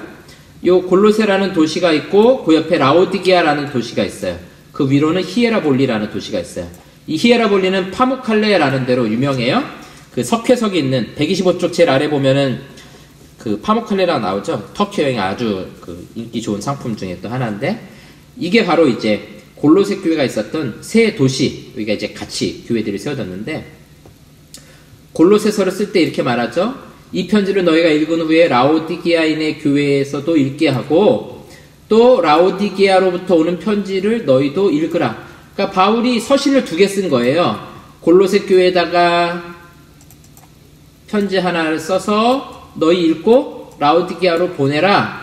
그리고 라오디게아에도 편지 하나 썼는데 그것도 마찬가지로 서로 골로새 교회하고 서로 서신 교환해서 읽으라라는 거죠. 그래서 골로새서는 있는데 라오디게아서는 없어요. 아마도 사라진 것 같아요. 누가 좀 발굴하면 좋겠는데요. 자, 그래서 에바브라가 골로새 교회를 세웠다. 그 다음에 골로새 교회는 빌레몬의 집에서 시작되었습니다. 그 다음에 빌레몬의 종은 오네시모죠. 오네시모가 도망쳤다가 바울의 동역자가 되죠. 그래서 빌레몬서는 뭐예요? 오네시모를 용서하라라는 편지죠. 그래서 결론적으로 골로새서와 빌레몬서는 같은 사람에게로 가는 서신이에요. 누구예요? 골로새 교회의 아마도 감독이거나 장소를 제공했던 빌레몬에게 보내는 편지일 겁니다. 그래서 이 두 서신에 같은 이름이 등장하게 됩니다. 그러니까 빌레몬서 읽을 때 뭐 생각하시면 돼요? 아, 골로새 교회를 제공했던 빌레몬, 그리고 그의 노예였던 오네시모를 용서해달라는 내용을 담고 있구나. 나중에 바울이 이 빌레몬서에 뭐라고 말하냐면 내가 거기 갈 테니까 나를 위해서 좀 숙소를 마련해 주십시오. 이런 이야기도 하고 있어요. 여러분들이 빌레몬서 한번 읽어보시면 짧으니까 보세요. 그런 내용들이 나옵니다. 라오디게아도 가까워서 편지를 함께 보고 있었습니다. 이제 라오디게아에 대한 내용이 요한계시록에 잠깐 나오죠. 라오디게아 교회 사자에게 편지하노라 그러면서 경고하죠. 내가 내 행위를 안 오니 내가 차지도 아니하고 뜨겁지도 않구나. 어떻게 둘 중에 하나에 속하라. 차거지란 얘기는 아니죠. 뜨거워지란 얘기죠. 그렇지 않으면 내 입에서 너를 토해버리겠다 이런 얘기를 하는데 이 히에라볼리에 가면 여기 이제 유명한 이게 온천이에요. 온천 도시인데 아주 고산 높은 지역에 있는 온천이에요. 그래서 이 귀족들이 자기 별장 거기다 지어놓고 휴양하러 오는 것입니다. 왜냐면은 고대 사회는 지금처럼 이렇게 잘 씻고 위생이 청결하지 않았어요. 그러니까 몸이 그런 피부병도 많이 생길 수 있고 지저분하니까 그 다음에 이제 혈액순환 같은 것도 잘 안 될 수 있잖아요. 그러니까 돈 많은 사람들이 여기 와서 이런 온천욕을 하는 거예요. 그러니까 피부도 깨끗해질 뿐만 아니라 혈액순환도 잘 되고 하니까 그런 병에서 낫기도 했겠죠. 그래서 히에라볼리는 귀족들의 도시였다. 이런 파묵칼레가 있는 곳이다. 근데 여기는 이 뜨거운 물이 이제 지하를 타고 라오디게아로 흘러오게 되는 거예요. 여러분 여기 보시면 요 히에라볼리에서 요 파묵칼레 라오디게아까지 한 10km 정도 되거든요. 여기 지하로 이렇게 물이 쭉 내려오는데 지하를 타고 내려오다 보니까 어때요? 지저분해지고 물이 식어버리고 그런 거죠. 네. 그런 식으로 너희들 되지 말아라 라고 경고한 겁니다. 그러니까 요한계시록에 이런 배경이 있었다라는 걸 우리가 알 수 있겠죠. 시간이 많이 갔네요. 자, 이제 고린도에 갔던 아볼로가 에베소로 돌아오게 됩니다. 그러면서 이제 고린도 교회 이런 편지들의 내용을 보면은 조금 상황을 우리가 이해할 수 있을 것 같아요. 좀 넘어갈게요. 자, 그러고 나서 또 디모데를 고린도로 보내게 됩니다. 그래서 바울이 두 번째 편지를 고린도 교회에 보내게 됩니다. 이거 하고 갈게요. 자, 고린도에서 아볼로가 돌아왔어요. 그 다음에 무슨 일이 있냐면 바울이 고린도 교회에 편지를 보내요. 지금은 없어요. 서신으로는 없어요. 근데 편지를 한번 먼저 보내요. 그렇게만 기억해 주세요. 우리가 읽는 고린도전서는 고린도에 보내는 두 번째 서신에 해당이 됩니다. 고린도 서신에. 자, 그러면서 뭐라 말하냐면 매주 첫날에 수입에 따라 헌금을 모아두어라. 그래서 주일날 모임을 했다라는 거 우리가 알 수 있고요. 네, 그 다음에 너희들이 선교비를 하면 내가 예루살렘으로 가져갈 것이다. 이런 이야기를 하게 됩니다. 그 다음에 내가 마게도냐를 지나서 너희에게 갈 거다. 그러면서 겨울을 지낼 것 같기도 하다. 그런 이야기를 또 하게 됩니다. 그러고 나서 오순절까지 에베소에 머물려고 한다. 이런 이야기를 하게 됩니다. 그러니까 고린도에 계속 가고 싶다는 마음을 전해요. 그러고 나서 디모데를 고린도에 보내게 됩니다. 이때 바울이 두 번째 편지를 고린도에 보내게 됩니다. 그게 바로 고린도 전서예요. 그래서 고린도 전서를 잘 읽다 보면 이전에도 내가 한번 그런 이야기를 했었다라는 내용이 등장하게 됩니다. 스테바나, 부드나도, 아가이고가 고린도에서 편지를 가지고 에베소로 오게 됩니다. 그러니까 바울은 지금 에베소에 있으면서 계속 어디로 편지를 보내고 있어요? 고린도로 편지를 보내기도 하고 중간에 또 한번 가기도 하게 됩니다. 여러 가지 이제 사건들이 좀 있다는 것을 우리가 좀 알 수 있습니다. 그리고 나서 디모데를 보내면서 디모데를 잘 영접해줘라 이런 얘기해요. 그다음에 뭐라 하냐면 아볼로도 다시 한번 고린도로 가라 그랬는데 지금은 갈 마음이 없다고 하네요. 이런 이야기도 하게 됩니다.